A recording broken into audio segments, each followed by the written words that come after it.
Hello everyone, आपका बहुत बहुत स्वागत है आपके अपने यूट्यूब चैनल सिविल स्टैप में। मेरा नाम निधि है और आज मैं आपके लिए एक ऐसा यूनिट लेकर आई हूँ यूजीसी नेट पेपर 1 का, जो दिखने में तो बहुत ही ज़्यादा इजी लगता है, बट एक्चुअल में वो इतना इजी नहीं है। तो किस यूनिट की बात कर रही हूँ मैं कर रही हूँ यूनिट 4 कम्युनिकेशन की बात। कम्युनिकेशन क्या है? देखिए, कम्युनिकेशन क्यों इम्पॉर्टेंट है सबसे पहले तो आपके लिए पढ़ना। कम्युनिकेशन के बिना कोई भी व्यक्ति अपनी लाइफ में सरवाइव नहीं कर सकता। अगर आप एक छोटा बच्चे को ही देख लो तो वो भी कम्युनिकेशन करता है, बेशक वो अपने जेस्चर से करता है। एक साल का बच्चा है या आपका 8 या 9 मंथ्स का बच्चा है, वो भी इशारों में जो है अपनी मदर से बात करता है। तो कैसे उसकी मदर जो है वो उसके जेस्चर से ही पहचान लेती है कि वो कहना क्या चाहता है। तो कम्युनिकेशन कितना ज़्यादा इम्पॉर्टेंट है हमारी लाइफ में।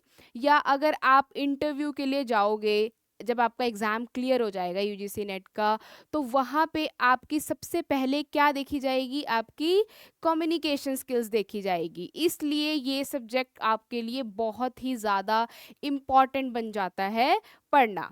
तो कौन से ऐसे 5 पॉइंट्स हैं जो हमें इस यूनिट में करके जाना ही जाना है, उसको बिल्कुल भी स्किप नहीं करना। तो चलते हैं हम। देखिए, ये आपके पास 5 ऐसे टॉपिक्स हैं जो बिल्कुल भी स्किप करके नहीं जाना और इनको बहुत ही अच्छे से पढ़ना है। सबसे पहला आपके पास कौन सा टॉपिक है? कम्युनिकेशन का मीनिंग, कैरेक्टरिस्टिक्स एंड इसका प्रोसेस। तो कम्युनिकेशन है क्या? आप जब भी कोई भी सब्जेक्ट पढ़ते हो तो सबसे पहले तो उसका मीनिंग क्लियर होना चाहिए कि ये वर्ड आया कहाँ से है, इसका मतलब क्या है। जैसे आपका कम्युनिकेशन वर्ड जो है वो आपका कम्युनिकेयर वर्ड से आया है, जिसका मतलब क्या होता है? To share. अब वो क्या क्या चीज़ें हो सकती हैं शेयर करने वाली? वो कोई आइडिया हो सकता है, वो कोई इन्फॉर्मेशन हो सकती है, कोई इमोशन हो सकता है, किसी भी तरीके की बात जो आप सामने वाले पर्सन को समझाना चाहते हो या शेयर करना चाहते हो, तो उसे बोलते हैं हम कम्युनिकेशन। तो इसका मीनिंग सबसे पहले जानना ज़रूरी हो जाता है आपके लिए। देन सेकंड जो आपका टॉपिक है वो है आपका टाइप्स ऑफ कम्युनिकेशन। कितनी तरीके की कम्युनिकेशन होती है? जैसे कि अगर आप अपने फ्रेंड से बात कर रहे हो तो वो किस टाइप की कम्युनिकेशन हो गई? वो हॉरिजॉन्टल कम्युनिकेशन हो गई, क्योंकि आप दोनों सेम लेवल पे हो। अगर जो है आप अपने बॉस से कोई इन्फॉर्मेशन पूछ रहे हो तो वो किस तरीके की कम्युनिकेशन हो गई? अपवर्ड कम्युनिकेशन हो गई, क्योंकि आपका जो लेवल है वो आपके बॉस से नीचे है। तो जब कोई भी एक सबऑर्डिनेट सुपीरियर से बात करता है तो उसको हम कह देते हैं अपवर्ड कम्युनिकेशन। बहुत ही ज़्यादा इजी है, नॉर्मल लाइफ में जो है आप देखते हो वो सारी चीज़ें। तो डाउनवर्ड कम्युनिकेशन का एग्जाम्पल क्या हो गया? अगर आपका बॉस जो है वो आपको कोई चीज़ समझा रहा है या आपको गाइड कर रहा है, जब आप न्यू न्यू जॉब में एंटर हुए हो तो आपको चीज़ें समझा रहा है, तो ये किस तरीके की कम्युनिकेशन हो गई? डाउनवर्ड। यहाँ पे एक सुपीरियर सबऑर्डिनेट को समझा रहा है, ठीक है। तो ये हो गया आपका वर्टिकल में downward and upward communication. And horizontal भी बता दिया मैंने आपको।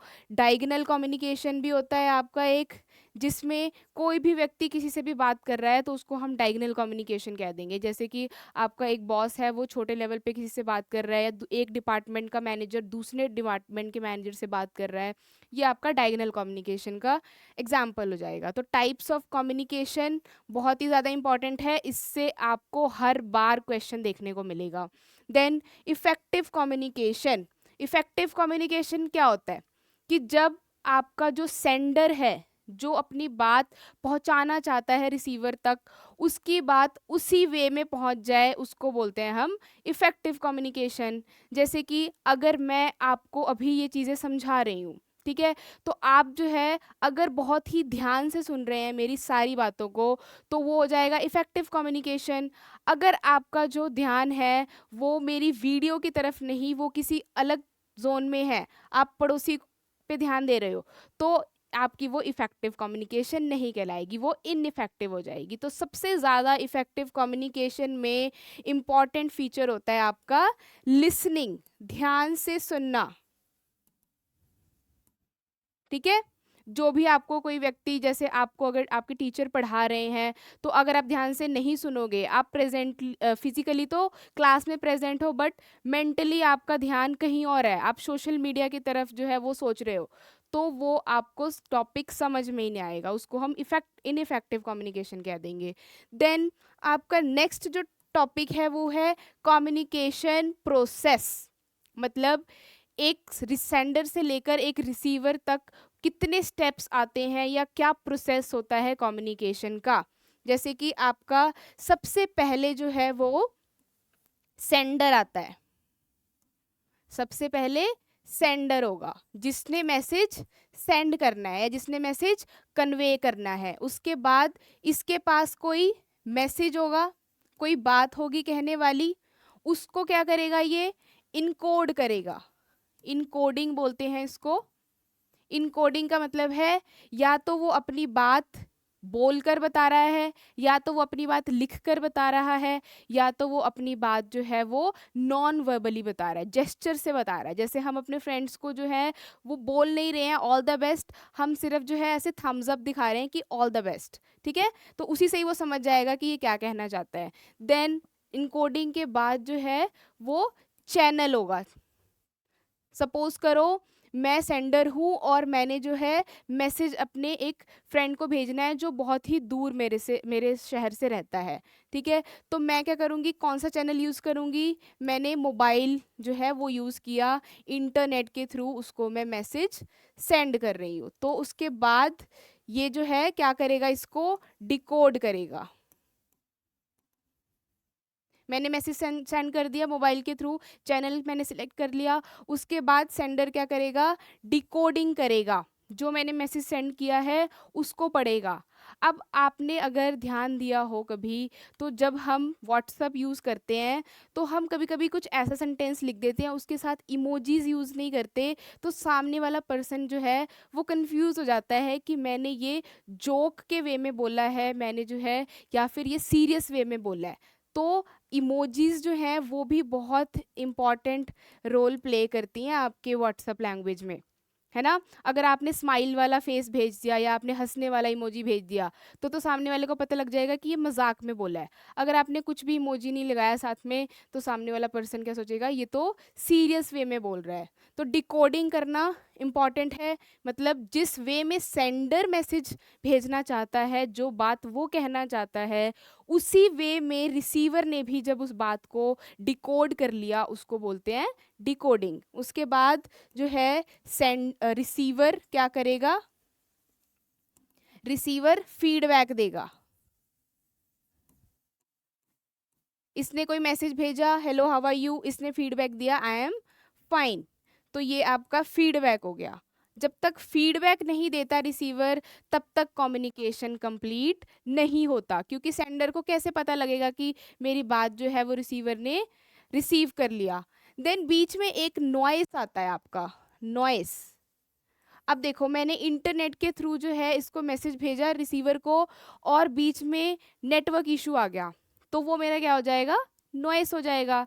या जो है मैं पढ़ाई कर रही हूँ, ठीक है, और जो है आपके साथ वाले घर में कोई शादी है, कोई फंक्शन है, उससे जो है बहुत ज़्यादा नॉइस आ रही है, तो ये भी जो है कम्युनिकेशन बैरियर बन जाएगी। मैं जो है अब किसी को समझा रही हूँ अपने घर में बैठ के कोई सब्जेक्ट, तो उससे बैरियर आ जाएगा, तो इसको बोलते हैं हम बैरियर इन कम्युनिकेशन। चलिए नेक्स्ट टॉपिक देखते हैं हम। नेक्स्ट है क्लासरूम कम्युनिकेशन। क्लासरूम कम्युनिकेशन से भी बहुत क्वेश्चन बनते हैं आपके एग्जाम में। अगर आप प्रीवियस ईयर क्वेश्चन उठा के देखो, तो क्लासरूम कम्युनिकेशन से आपको एक क्वेश्चन पक्का दिखेगा। तो क्लासरूम कम्युनिकेशन भी आपने करके जाना है अपने एग्जाम में।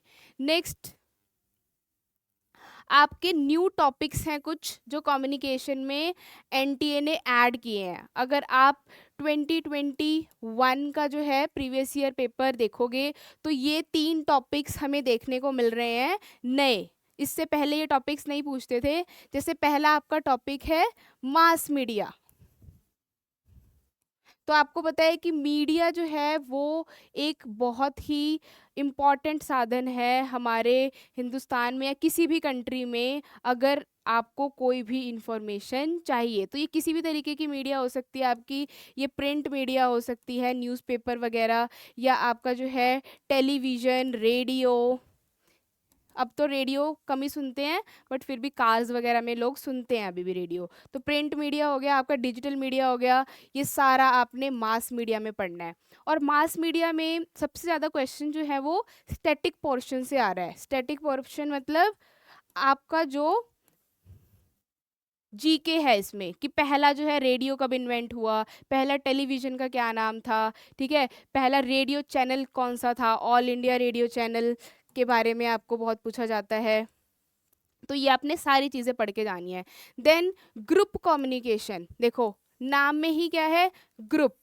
जब आपके 10-15 लोग आपस में बैठ के कम्युनिकेशन कर रहे होते हैं, जैसे कभी कभी आप जब कॉलेज में होते हो तो आपका प्रैक्टिकल होता है डिस्कशन का या डिबेट का। उसमें आपने देखा होगा कि दो पार्टीज होती हैं, ठीक है, कुछ लोग जो है वो दूसरी तरफ होते हैं, कुछ लोग इस तरफ होते हैं, और वो आपस में किसी टॉपिक पे डिस्कशन कर रहे होते हैं, तो वो हो गया ग्रुप कम्युनिकेशन। या जो मीटिंग्स होती हैं आपके कंपनीज में, वो एग्जाम्पल है ग्रुप कम्युनिकेशन का।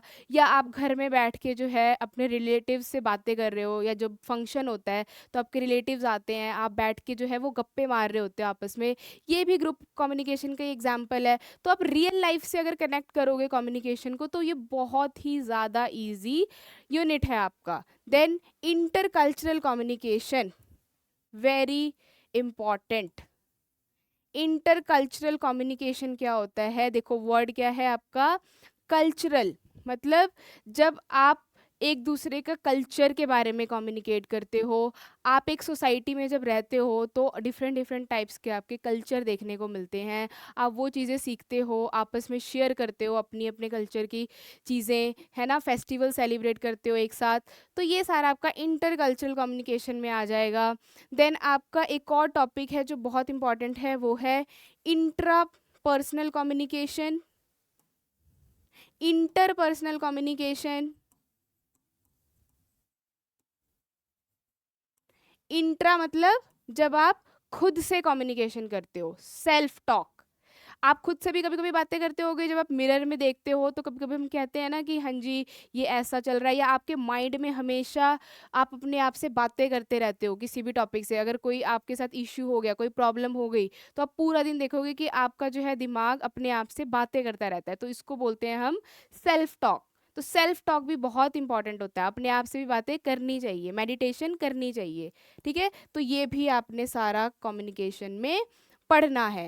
देन आपका जो ये सब्जेक्ट है वो इंटीग्रेटेड सब्जेक्ट है। इंटीग्रेटेड सब्जेक्ट मतलब कि आपके कम्युनिकेशन के जो क्वेश्चंस आते हैं वो ज़्यादातर आईसीटी या रिसर्च एप्टीट्यूड या फिर आपका टीचिंग एप्टीट्यूड, इन तीनों के साथ कंबाइन करके जो है आपके कम्युनिकेशन के क्वेश्चंस देखने को मिलते हैं। तो मैं आपको जो है यही टिप दूंगी कि आप सबसे पहले तो ये वाले यूनिट्स कर लेना, उसके बाद कम्युनिकेशन यूनिट करना, आपको फिर ज़्यादा इजी लगेगा। समझ आ गई बात? तो आपने पहले ये वाले यूनिट्स करने हैं, और प्रीवियस ईयर क्वेश्चंस ज़रूर करके जाने हैं। प्रीवियस ईयर क्वेश्चन किसी भी यूनिट के नहीं छोड़ने, एटलीस्ट 5 या 6 ईयर्स के प्रीवियस ईयर आपने करके ही जाने हैं। इससे आपको आइडिया लगेगा कि किस तरीके का क्वेश्चन एनटीए हमसे पूछती है। और इसके आपने 4 ऑप्शंस होते हैं आपके पास, चारों ऑप्शंस पढ़ने हैं ध्यान से, और चारों ऑप्शन के कंसेप्ट पढ़ने पढ़ने हैं। वरना बच्चे क्या करते हैं, क्वेश्चन पढ़ा, उसका ऑप्शन नंबर 2 है, बस उसके बारे में पढ़ लिया। नहीं, 4 ऑप्शन दिए हैं आपको, चारों पढ़ने हैं, उससे आपको और ज़्यादा कंसेप्ट क्लियर होगा। तो समझ आ गई आपको बात? आपने पहले ये वाले यूनिट्स करने हैं। देन नोट्स बनाने हैं बहुत ही क्रिस्प वे में, बहुत ही कंसाइज वे में, शॉर्ट में, पॉइंट्स में बनाओ, इंटरेस्टिंग नोट्स बनाओ, अट्रैक्टिव बनाओ। एक बारी जब आपके नोट्स बन जाते हैं तो आपका आधा काम तो वहीं पे सॉल्व हो जाता है। आपकी बिल्कुल ही टेंशन खत्म हो जाती है नोट्स के बाद। उसके बाद तो बस आपके पास रिवीजन करने का काम होता है और क्वेश्चंस प्रैक्टिस करने का काम होता है, तो नोट्स बनाने हैं आपने। देन मॉक टेस्ट लगाने हैं एंड PYQs सॉल्व करने हैं, दोनों ही इम्पॉर्टेंट है। एंड मॉक टेस्ट हमेशा आपको टाइम के साथ लगाना है। इससे आपको क्या सीखने को मिलेगा, टाइम मैनेजमेंट सीखने को मिलेगा कि कितने टाइम में कितने क्वेश्चन मैं सॉल्व कर पा रहा हूँ, क्योंकि आपको टाइम भी तो अलॉट होता है ना एग्जाम में। आपको टोटल 3 आवर्स मिलेंगे एग्जाम में, जिसमें आपका पेपर 1 भी होगा और पेपर 2 भी होगा। पेपर 1 में आपको 50 क्वेश्चन आएंगे, पेपर 2 में 100 क्वेश्चन आएंगे, तो आपके पास टाइम भी लिमिटेड है। ठीक है, समझ आ गई बात। अगर आपको जो है किसी भी तरीके का नोट्स या किसी भी तरीके के प्रैक्टिस क्वेश्चन चाहिए, तो आप जो है हमारा टेलीग्राम चैनल फॉलो कर सकते हैं, टीचिंग सिविल स्टैप। इसमें आपको नोट्स प्रोवाइड किए जाएंगे और आपको ऐसे ही इंफॉर्मेटिव सेशंस मिलते रहेंगे। तो टेक केयर, बाय बाय।